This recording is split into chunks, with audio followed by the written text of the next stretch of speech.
Good morning जय जगन्नाथ। बहुत दिन पर मोर गोटे मिनी ब्लॉग मु आनी एमती भी मु व्यस्त रही। आज टी सोमवार थिला तो पलि आसती दीदी सहित टी मंदिर सतरे मंदिर पलि आसले ना मन आत्मा सबकि शांति लगे।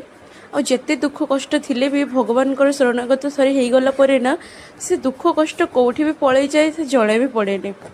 जहाँ भी हो आज भगवान को दर्शन करी बहुत भल लगिला। बहुत दिन पर तो मुझे भिड ही कली कहीं समय भी हो नाला एपटे व्यस्त रही थी। बहुत बाधा विघ्न पर ही आज ये है भगवान पाखे सब दुख जनइली कि प्रभु बहुत कष्ट दुख देदेले आ जमार भी देवेनि बहुत सहीदेली। एबे जमती दुख दूर करके आम घर को सुख देवे। आ हरिहर मंदिर को आसिक मु पूजा एपटे सारी देती। आज जेहेतु सोमवार थिला मंदिर बहुत भिड़ भी थिला।